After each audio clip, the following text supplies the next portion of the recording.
Welcome to Factful Finance, where we break down the complex world of money and make it simple and actionable. Today, we're diving into the real-life success stories of beginner investors. Because, let's be honest, we've all wondered at some point, can anyone really get started in investing and succeed? Well, the answer is a resounding yes. And I'm here to show you just how possible it is. Did you know that the average beginner investor can achieve significant returns in their first few years, if they play their cards right? Imagine starting with just a small sum and turning it into a much larger nest egg over time. Sounds like a dream? For many, it's a reality. In today's video, we'll explore exactly how beginners, just like you, have built wealth from the ground up, all by sticking to some solid investment principles. Before we jump into these inspiring stories, a quick disclaimer.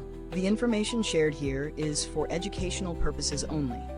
While we discuss apps and products, we don't endorse any specific brands. For tailored advice, always consult with a professional. Now let's get started.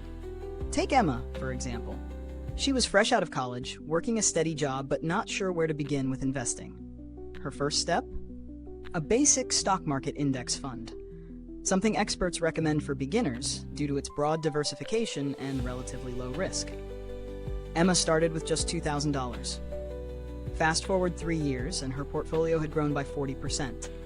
It wasn't overnight wealth, but it was steady, and that's exactly the power of starting small and being consistent. What did Emma do right? She avoided the temptation to chase high-risk stocks and instead focused on a long-term strategy with solid, stable returns. Then there's Noah, who took a slightly different route. He decided to dive into real estate investing. With just $5,000 in savings, he bought his first rental property, using the money for the down payment. With the right strategy, choosing properties with positive cash flow, Noah now has a portfolio of 3 rental homes, and he's steadily building equity while his tenants pay down his mortgage. His key? Doing thorough research and being patient. Real estate can be a long-term game, but it pays off when you're smart about it. Let's also talk about Olivia, who began investing in ETFs, exchange-traded funds, at the age of 22. She didn't have a huge initial investment, just $3,500. But what she did have was discipline. Olivia invested every month, regardless of market conditions, a strategy known as dollar cost averaging. By the time she hit 30, her portfolio had nearly tripled. Her success didn't come from picking the perfect stock, but rather from consistent, regular investing.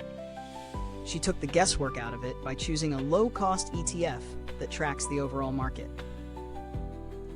So what can we learn from these beginners who are now on their way to financial independence? First, start small. You don't need a fortune to begin investing. What's more important is starting now and being consistent. Second, diversification is key. Whether it's stocks, real estate, or ETFs, spreading your investments across different assets reduces risk and increases the chances of steady returns. Third, patience pays off. None of these investors saw overnight riches. The power of time, compounded growth, and staying the course are what allowed their portfolios to grow. And lastly, remember the golden rule: learn as you go. Each of these investors made mistakes, learned from them, and adjusted their strategies. Investing is a journey, not a sprint.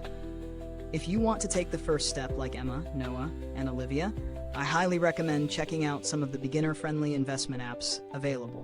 Whether it's a robo-advisor or a simple brokerage account, there are tons of resources to help you get started.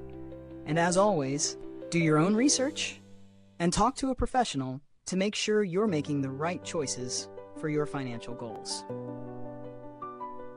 Now, I want to hear from you. What's the first step you're planning to take towards starting your investment journey? Let me know in the comments below. If you found this video helpful, make sure to hit that subscribe button so you don't miss out on more finance tips that can help you take control of your money. We think you'll find the video on the screen next super helpful for your financial goals. Thanks for watching Factful Finance, where we make sense of money so you can make the most of it. See you next time.